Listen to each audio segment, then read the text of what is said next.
Hello student, success coaching classes में आपका स्वागत है। तो आज हम लोग डिस्कस करने वाले हैं क्लास 8 का चैप्टर नंबर 1 हिंदी पुष्प की अभिलाषा में मोस्ट इंपॉर्टेंट क्वेश्चन आपको डिस्कस करने वाले हैं। तो चलिए सबसे पहला क्वेश्चन देखते हैं।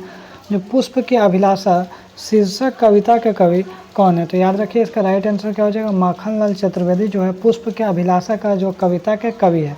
आगे देखिए सेकंड क्वेश्चन क्या बोल रहा है, जो पुष्प की अभिलाषा शीर्षक कविता में पुष्प किसके प्रति समर्पित है? तो याद रखिएगा आपका मातृभूमि और वीर के प्रति समर्पित है। तो ऑप्शन नंबर हमारा ए बिल्कुल राइट आंसर हो जाएगा। आगे देखते हैं क्वेश्चन नंबर तीसरा क्या बोल रहा है, पुष्प क्या नहीं चाहता है? तो याद रखिएगा आपका देश देवता के सिर पर चढ़ाया जाऊं, इसका right answer option number B हो जाएगा। आगे यदि देखते हैं क्वेश्चन नंबर 4 क्या बोल रहा है, सुरबाला का समानार्थी शब्द निम्नलिखित में से कौन सा है? सुरबाला का समानार्थी शब्द कौन सा है?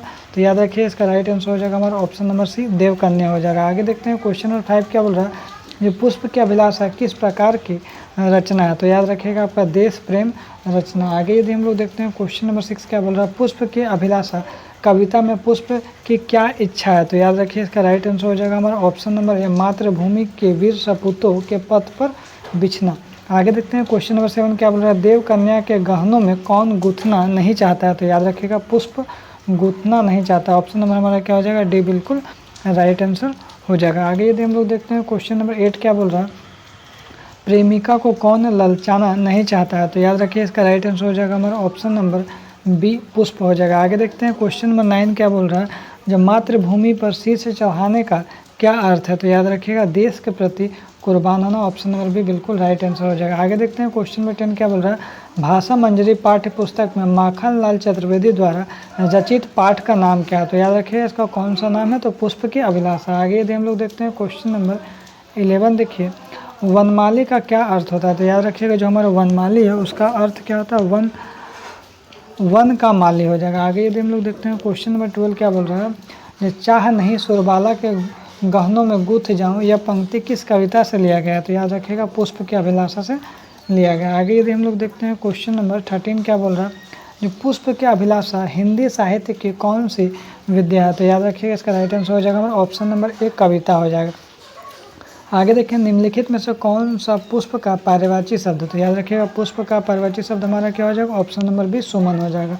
आगे देखते हैं क्वेश्चन नंबर 15 क्या बोल रहा है, पुष्प का पर्यायवाची शब्द कौन सा इसमें से नहीं है? तो सुमन भी हो जाएगा, फूल भी हो जाएगा, कुसुम भी हो जाएगा। लेकिन इसका राइट आंसर क्या हो जाएगा हमारा ऑप्शन नंबर डी, शहद नहीं होगा। तो ऑप्शन नंबर डी बिल्कुल राइट आंसर हो जाएगा। आगे देखते हैं क्वेश्चन नंबर 16 क्या बोल रहा है, मुझे तोड़ लेना वनमाली उस डेस पर देना फेंक रिक्त स्थान भरे। तो इसका राइट आंसर क्या हो जाएगा आपका ऑप्शन नंबर बी हो जाएगा, पथ पर फेंक देना। आगे देखते हैं क्वेश्चन नंबर 17 क्या बोल रहा है, मातृभूमि पर डेस चढ़ाने जिस पथ जाए वीर अनेक रिक्त स्थान की पूर्ति करे। तो याद रखिए इसका राइट आंसर हो जाएगा हमारा ऑप्शन नंबर ए हो जाएगा, शीश हो जाएगा, मातृभूमि पर शीश चढ़ाने हो जाएगा। आगे देखते हैं क्वेश्चन नंबर 18 क्या बोल रहा है, अभिलाषा का समानार्थी शब्द क्या निकलता है? तो याद रखिएगा हमारा ऑप्शन नंबर ए, कामना हो जाएगा। अभिलाषा का पर्यायवाची शब्द इनमें से कौन सा नहीं है? तो याद रखिए इसका राइट आंसर हो जाएगा हमारा ऑप्शन नंबर डी, अभिमान हो जाएगा। आगे देखते हैं क्वेश्चन नंबर 20 क्या बोल रहा है, चाह नहीं सम्राटों के सौ पर हरी डाला जाओ पंक्ति किस कविता से लिया गया? तो याद रखिए इसका राइट आंसर हो जाएगा हमारा ऑप्शन नंबर बी, पुष्प की अभिलाषा हो जाएगा। आगे देखते हैं शीश का तद्भव रूप क्या हो जाएगा? तो याद रखिए इसका राइट आंसर हो जाएगा हमारा ऑप्शन नंबर ए, सिर हो जाएगा। आगे यदि हम लोग देखते हैं क्वेश्चन नंबर 22 क्या बोल रहा है, वनमाली में प्रयुक्त समास कौन सा है? तो वनमाली में कौन सा समास है? तो याद रखिएगा तत्पुरुष समास। ऑप्शन नंबर हमारा क्या हो जाएगा, बिल्कुल ए हो जाएगा। आगे यदि हम लोग देखते हैं क्वेश्चन नंबर 23 क्या बोल रहा है,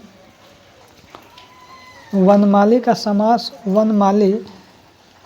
समास विग्रह निम्नलिखित में से कौन सा होगा? तो याद रखिए इसका राइट आंसर हो जाएगा वन का माली हो जाएगा। ऑप्शन नंबर हमारा हो जाएगा बी हो जाएगा। आगे देखते हैं 24 क्या बोल रहा है, फूल किसके सिर पर चढ़कर इठलाना नहीं चाहता है? तो याद रखिए इसका राइट आंसर हो जाएगा हमारा ऑप्शन नंबर सी हो जाएगा, आपको देवों के सिर पर। आगे यदि हम लोग देखते हैं क्वेश्चन नंबर 25 क्या बोल रहा है, पुष्प अपनी अभिलाषा किसे बता रहे हैं? तो याद रखिए इसका राइट आंसर हो जाएगा वनमाली को, ऑप्शन नंबर सी हो जाएगा। आगे यदि हम लोग देखते हैं क्वेश्चन नंबर 26 क्या बोल रहा है, पुष्प की अभिलाषा क्या है? तो याद रखिएगा हमारा ऑप्शन नंबर हमारा हो जाएगा डी, इसका राइट आंसर हो जाएगा ऑप्शन नंबर डी हो जाएगा। आगे यदि हम लोग देखते हैं क्वेश्चन नंबर 27 क्या बोल रहा है, सही वर्तनी के पहचान करें। तो याद रखिएगा मातृभूमि हमारा ऑप्शन नंबर जो हो जाएगा सी बिल्कुल राइट आंसर हो जाएगा। आगे देखिए सुरबाला का क्या अर्थ है, तो याद रखिएगा सुरबाला का अर्थ हमारा हो जाएगा ऑप्शन नंबर बी अप्सरा हो जाएगा। आगे देखते हैं क्वेश्चन नंबर 29 क्या बोल रहा है, जैसे फलों का राजा आम, जंगल का राजा शेर, उसी तरह फूलों का राजा कौन है। तो याद रखिएगा हमारा फूलों का राजा हमारा गुलाब हो जाएगा। आगे देखते हैं क्या बोल रहा है, लास्ट क्वेश्चन हमारा है, मुझे तोड़ लेना वनमाली वाक्य में मुझे कौन सा सर्वनाम है। तो याद रखिएगा मुझे जो हमारा पुरुषवाचक सर्वनाम है, ऑप्शन नंबर ए हो जाएगा। तो यदि हमारा वीडियो आपको अच्छा लगे तो लाइक शेयर सब्सक्राइब जरूर करें। फिर मिलते हैं नेक्स्ट वीडियो में। Thank you so much.